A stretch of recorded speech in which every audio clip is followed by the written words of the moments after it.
Hey folks, welcome back to the channel. So we're headed to Duchesne, Utah for a show this weekend. And as I mentioned in the last video, I had 2 days to get everything ready to go. Unfortunately, I had forgotten that I had an annual refresher for MSHA. So that was all day yesterday. So Allison and I are headed to the shop right now to use our 1 day to get everything prepared. Now, after MSHA refresher yesterday, I did get the drain plug pulled on the engine on the truck, and the trailer moved over in front of the shop where we normally load up. So we're headed down there to the shop to finish up everything, get the oil changed, everything cleaned up, everything loaded. So we'll bring you guys along before we head out early tomorrow morning for Utah.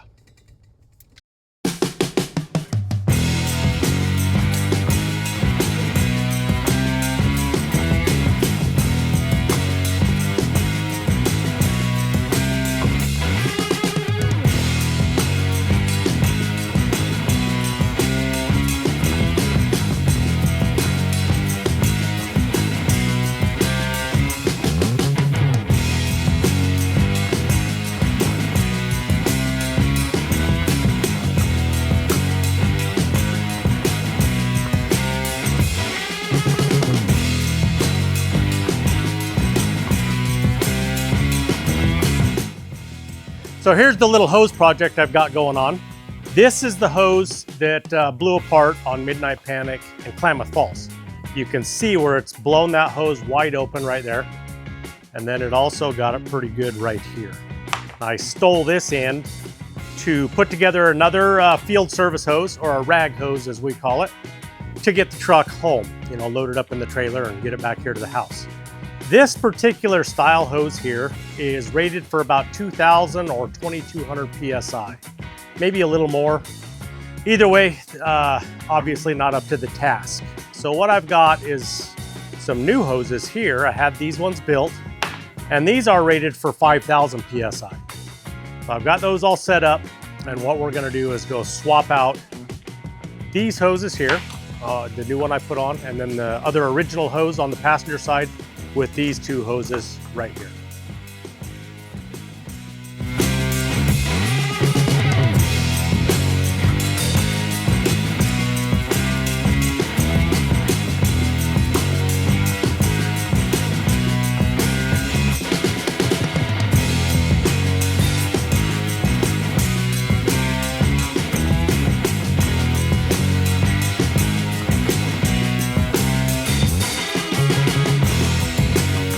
Well, aside from maybe just a little bit of a mess, this really isn't too bad of a job to change these hoses out. That is all done. So we're ready to try these out, and hopefully this set will hold up a little bit better. I did keep the original rag hoses that I took off of here. We'll have them in the truck as a spare, just in case we need them. And I don't know what the next step is. I guess maybe a 6-wire hose if these don't hold up, but we'll give them a shot. I think they'll probably do a much better job. I finished up the oil change, got a new filter on it, and Allison climbed inside the truck, got everything cleaned up in there, readjusted her belts from after her mom rode in the truck. So I think we're really down to maybe just a little bit of cleanup in the trailer, and then we can winch this thing in, get her strapped down, and start cleaning up and loading tires next.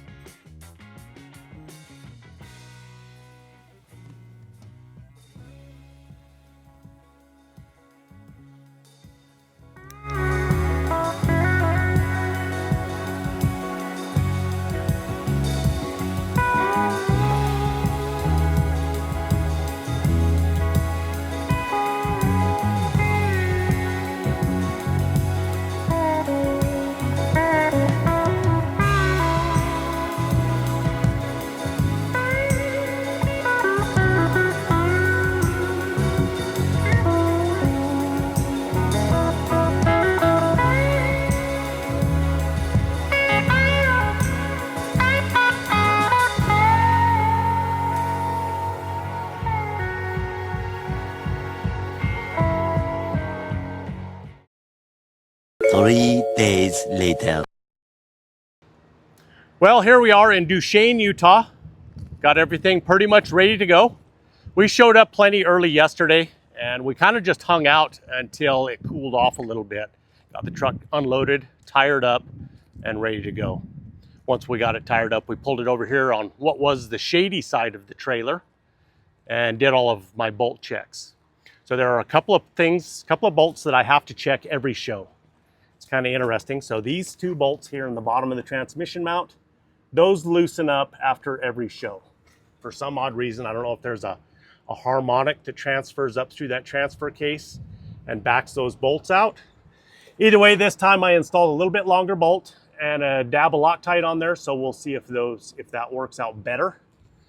And then up here on the rotor bolts, especially the front rotor, they seem to loosen up about maybe a quarter or a half a turn every couple of shows. So I've gotten in the habit of just throwing a wrench on those after every show to check those. And then here are these factory motor mount bolts. So this is the factory motor mount location on a 460. I've got this bracket that bolts on here and holds the lateral links. And those just keep the engine from moving forward and backwards because it's motor plate mounted.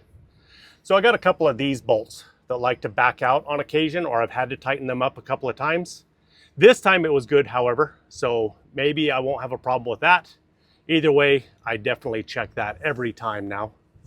And then back here on the right rear champagne, these bolts here, especially the bottom bolts, were about a half a turn loose. And I was starting to see just a little separation on the champagne to the flange here. So I went over and tightened those up. I actually jacked the truck up and let the weight of the corner and the tire hang on it. Tighten the crap out of these bolts and then tighten up the top bolts. Top really didn't move much, just the lower bolts. So I got those all tightened up. All three of the other corners were actually tight. So I think it might have had something to do with the way I landed in Klamath Falls the last show that ended up blowing out this hydraulic line. So by landing on this tire, the way it would shove your steering back this way, you know, compress that ram and put that extreme pressure in that hose on the barrel end, this hose right here. So that was the hose that blew. So maybe there's a correlation between losing that hose and having those bolts loosened where none of the rest of the champagne bolts are loose at all. So I'll be keeping an eye on that. I do have spare bolts if needed, but more than likely it was just that circumstance. So now we'll roll inside. They're doing dirt work inside this place. This is a really nice facility, so we'll go in there and check it out. Check out what they've got set up for us before they start spraying paint on it. And then today, let's see, this evening from 6 o'clock till 8 or 9 o'clock, it is going to be a pit party. So we'll go check it out inside. Right there, you can see our trailer parked right along next to the facility here. The truck's right on the other side of that currently. And then as you come over here, there's this big roll-up door. So it comes into kind of the back side of the building. And this is considered the hot pits for this weekend. Got a few different rigs in here right now, but this is where all of the stuff will be staged for the show. Got mowers for the motor races, half cars, tough trucks, and then you'll have a couple of monster trucks in here later on today.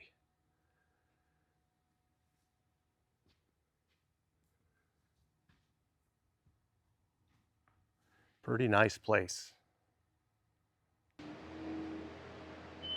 So here's the main arena, or the main floor, obviously. I wish I'd gotten footage of this before he started doing the dirt work. So I actually brought a motor grader in and just scraped up about 4 inches of dirt from this entire floor and piled it up to build all these jumps. All of this dirt was already in here, it was just flat. And you got Jeremy out there on the skid steer, between the skid steer and the loader over here, just putting all this stuff together and making it into the courses. So it looks like he's working on probably tough truck related jumps now. This jump right here and then the matching one right behind the machine are obviously race lane jumps for the monster trucks. You got the big tabletop there. And then you've got the popper right here. And pretty much everything on the floor is fair game as far as the monster trucks go anyway. They'll get all this dirt work done and then paint it all up. It'll look super cool. Looking forward to getting in here.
Well, obviously, I am back here at the shop, and as far as the video goes, you guys have just gotten done with pit party.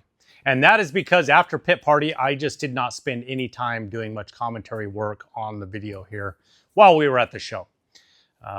As soon as we finished pit party, we pretty much just took it easy for the rest of the evening, had dinner, got a good night's sleep, and then got ready for the 2 shows on Saturday. Now, once we got going on Saturday, I went out, checked shocks, aired up shocks actually, did a few more bolt checks, went over some stuff, and just made sure we were ready for the first show. And once we got going for the first show, it was pretty much just, constantly being busy from about 1 o'clock in the afternoon till about 10:30 or 11 o'clock that night. So it just really didn't have time to, sit down and do commentary work. So what I'm going to do here is just try and recap a little bit and take you over what video I did get from that. Also notable in the first show is Allison actually rode with me through the entire show. So we got her in the truck and she strapped herself in. So as tight as she could with the shoulder harnesses, and then as tight as she could get herself with the ratchet and the lap belts. So she tightened herself in the truck, and then we went out there and did the skills challenge for this first show.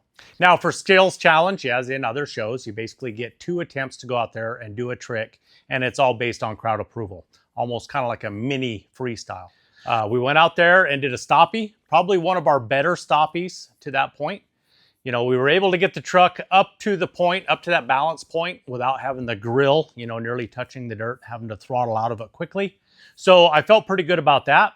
Then we come around and hit one of the race lane jumps backwards, which is always good for, decent air without a whole lot of run at it. Popped it up in the air, got that landing, went ahead and went back and parked, and she flat told me it's not tight enough. She feels like she's moving in there too much. So I actually unbuckled, just give her a couple of decent tugs on the shoulder straps, had her retighten the lap belt, and then we went from there. That led us into racing, after some of the intermission shows with the half cars and the mower races and whatnot. Then we come into racing. As far as the racing format for this event, it was, since we only had 2 big trucks, you're not going to run a big truck with the minis on the same course. So Tim and I actually run a couple of qualifying runs, and then we came back and did a best of 3 racing series. That went pretty good, other than Tim pretty much cleaned my clock. I just couldn't get the truck to corner the way I wanted. If I wasn't just almost looping out, the truck was pushing. It just didn't want to grab this dirt as well as I thought it should. So in the long run, Tim just basically smoked us for the afternoon. However, Allison did feel more comfortable in the seat belts, so that was a plus. And then we just sat in the truck and pretty much waited until freestyle.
As far as the freestyle goes, I would say I'm still a bit on the conservative side, but we did get out there, kind of hopped the truck around a bit, got another decent stoppie in, hit the tabletop, tried to hit pretty much everything on the floor, spend a little bit of time in the truck, and then, save it a little bit so I didn't have to work on it a bunch between the two shows.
Now for show number 2, Allison actually opted to sit out again this time, which I was fine with. And for show number 2, started again with the skills challenge. I went out there again, starting with a stoppie. Only this time, I pretty much laid down the best stoppie I've ever done. I got the truck popped right up there, kind of learning from that first show. Popped it right up there on the nose, just almost to the balance point. I was able to step on the brakes and kind of control the truck in that position. Now, I used the word control very loosely because, I would step on the brakes and the truck would come up, farther on the nose. And then I was trying to control the throttle without being so choppy, and it just wasn't working. You barely breathe on the pedal in that truck, and it just lurches. So it would lurch, and I'd stab the brakes and pop it back up, and then lurch and pop. We just kind of walked it up there. But it was, it was by far the best stoppie or moonwalk or whatever you want to call it that I have done to date.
Apparently the fans liked the sloppy stoppie because by crowd approval, I ended up winning the skills challenge for the second show of the day, which was actually a really good thing because next up was racing, and Tim pretty much just cleaned my clock again. Best out of 3, Tim ended up winning. I think I was just trying to overdrive the truck. I think I was just trying too hard in the racing.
And that pretty much brings us to the end of show 2, which is freestyle.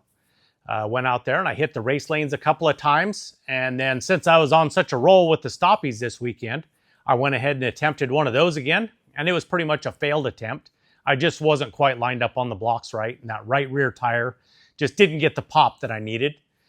And once I came down from that failed attempt of a stoppie, I could actually feel the front steering starting to go away a little bit. I mean, it was functioning, but I could tell something was up and my time on the floor was limited. So I circled the truck back around, immediately pretty much lined back up with that little popper ramp again, and hit another stoppie, another pretty decent one actually. But if you look in the video, you can actually see the tires are turned. I believe they're turned to the right. So it's on its nose, it's got the front turned. I kind of juggled it up there for a second and then dropped the truck down, and then the front steering was done. I tried to limp it back around to my pit stall just so I could be out of the way, but kind of failed at that too. Did get it tucked in the corner. I got out of the truck and just left, got out of the way so that Tim could come out and do his freestyle.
Now, after the whole show was over, we got done with autographs and everything. You know, a quick analysis on the truck is I simply had a fitting loosen up on one of the front steer cylinders. So the whole time I was out there, probably right off the bat for freestyle, every time I would turn one direction, it was actually pumping a little bit of fluid out of that loose fitting. So after a couple of circles around the track, I basically had run out of steering oil. So it was a really easy repair, you know, a 7/8 end wrench and about a gallon of fluid. I was able to get the truck back to the trailer without any issues. And I pretty much concluded my weekend by getting up early Sunday morning and making the 6.5-hour drive back here to Golconda. As far as the carnage report, there's really not a lot on the truck. Again, I do have a minor hydraulic leak at the back of the truck. I think it has to do with the front steer stuff. So I need to, you know, find that problem and then address it. And then I've also got a couple of front shocks that are weeping a little bit more than I really think they should. So I might be pulling a couple of those and disassembling them to do some inspection. So I think the next video is actually going to be addressing those issues and maybe see if there's anything else that maybe I've missed on the truck in the last inspection before we came home. But as far as this video, I'm going to go ahead and wrap it up here. I'm going to leave you guys with some time lapse of the trip home. So as always, thanks for watching. Have a good one.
Oh my God, we need to get some gravel in here. You need to get some gravel. And get some scrap iron out of here. Yes.